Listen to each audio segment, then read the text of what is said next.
सहसरा गांव के पश्चिमी इलाके में मछुआरे रहा करते थे, जहां सभी लोग एक एक करके अपना घर खाली करते जा रहे थे।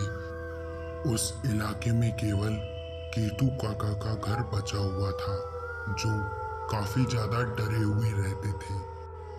केतू काका के पास केवल एक चाय की दुकान थी, जो शाम को खोला करते थे। एक विक्रम नाम का आदमी, जिसकी अभी नई पोस्टिंग हुई थी, वह सहसरा गांव के पश्चिमी इलाके में जा रहा था, जहां अब कोई नहीं रहता। काका, ये कैसा गांव है? यहाँ कोई ना आते जाते दिख रहा है। मैं तो काफी ज्यादा डर गया।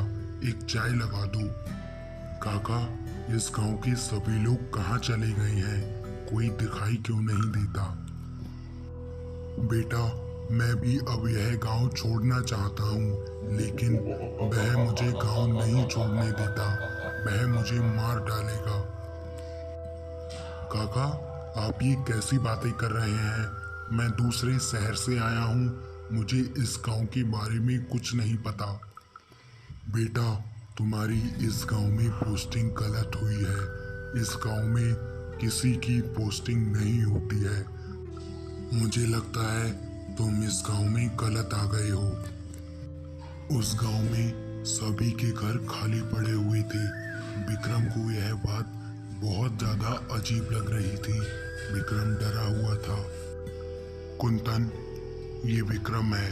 विक्रम बता रहा है कि उस गांव में इसकी नई पोस्टिंग हुई है, लेकिन हमारे गांव में तो कभी भी किसी की पोस्टिंग नहीं होती, क्योंकि यहाँ केवल एक हमारा ही घर है और सभी चले गए हैं।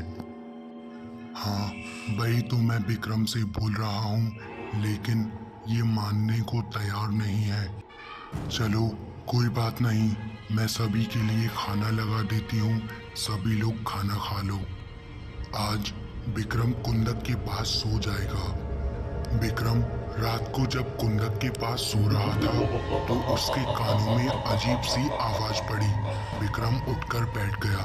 विक्रम काफी देर सोचता रहा कि ऐसी आवाज उसने पहले कभी नहीं सुनी।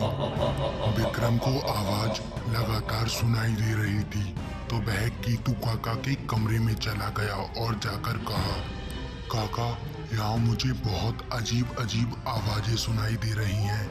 क्या आपको भी ऐसी आवाजें सुनाई देती हैं? हाँ बेटा, इसी वजह से तो यहाँ कोई नहीं रहता। केवल हमारा ही घर है। तुम बाहर मत निकलना।